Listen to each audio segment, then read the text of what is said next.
संस्कृति की और समाज की चेतना की राष्ट्र के तौर पे धार क्या होती है, उसके दरबार में खड़े होकर बोल रहे हो भारत एक राष्ट्र नहीं है। और किन परिस्थितियों में बोला जा रहा है, मैं कुछ लिख के लाया इस देश में किन परिस्थितियों में। और बधाई आपको कि आपने ये विषय चुना। इस देश में आज भोलेनाथ के शिवलिंग का अपमान करो आजादी है।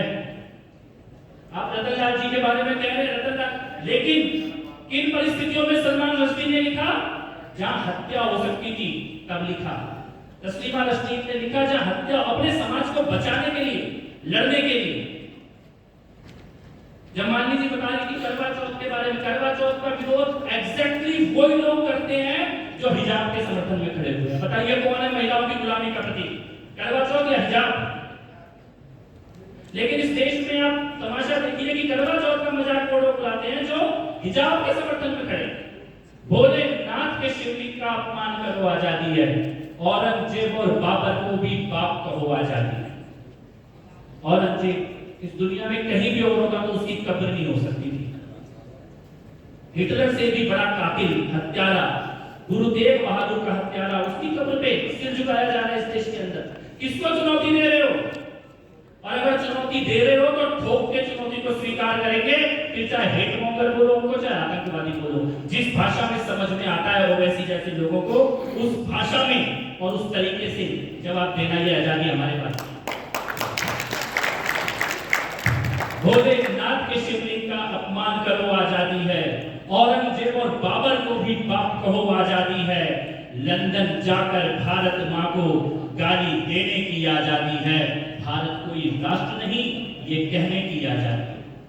इतनी आजादी इस देश में। और एक बग्गा जी यहाँ पे बैठे हैं, अभी उनके साथ जो हुआ वो सबने देखा है। इस देश में बंगाल में जो हो रहा है वो हमने देखा है।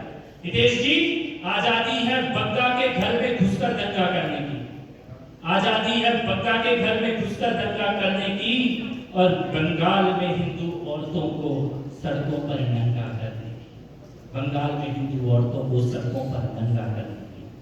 रामनवमी के भक्तों पर बम बरसाने की आजादी है, रामनवमी के भक्तों पर बम बरसाने की आजादी है, और कॉलेज में घुसकर अल्लाहू अकबर चिल्लाने की आजादी।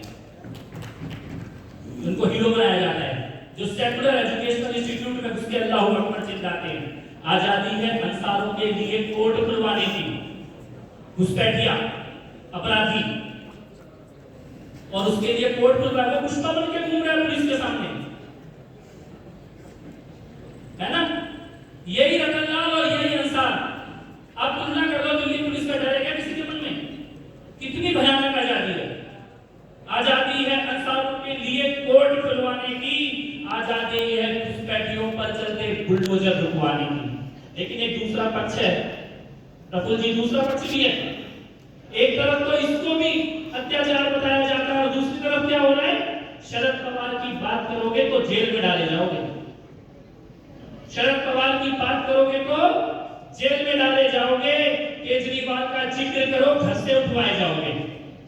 ममता दीदी की सत्ता में आतंक हुआ सरकारी है, ममता दीदी की सत्ता में आतंक हुआ सरकारी है, और गहलोत चचा के राज में हिंदू होना भी लाचारी है, गहलोत चचा के राज में हिंदू होना भी लाचारी है।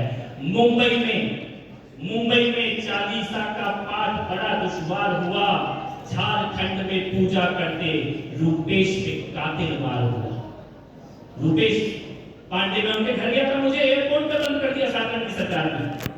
रूपेश पांडे से मिलने नहीं देंगे, उनके परिवार से, शोक संतप्त परिवार के माता पिता से मिलने से रोक दिया गया।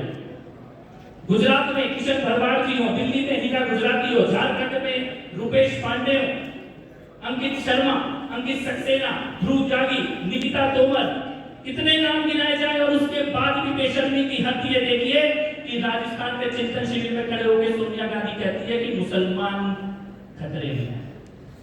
इस प्रकार के वातावरण में चर्चा, उनको सड़कों, रोहिंग्या को दामाद बनाकर रखने की आजादी है, खालिस्तानी नारों पर ताली बजने की आजादी है, उनको सड़कों पर भी कब्जा करवाने की आजादी है, और अगर तुम हिंदू हो तो मर जाने की आजादी है, और अगर तुम हिंदू हो तो मर जाने की आजादी है। इस वातावरण में मुझे लगता है कि आज आवश्यक हो चुका है बिना किसी डर के प्रखर के साथ और साहस के साथ इन दोहरे मापदंडों के खिलाफ लड़ा जाए। सोशल मीडिया पे भी लड़ा जाए, जमीन पे भी लड़ा जाए और जवाब दिया जाए ऐसे लोगों को जो भारत के एक देश होने की अवधारणा पे न केवल उंगली उठा रहे हैं बल्कि बेशर्मी के साथ इस देश के टुकड़े टुकड़े के नारे लगाने वालों को अपने साथ सम्मान के साथ बैठाने का कुचक्र रच रहे हैं। तो मैं केवल ओपनिंग में इतना ही कहना चाहता हूँ कि ये वातावरण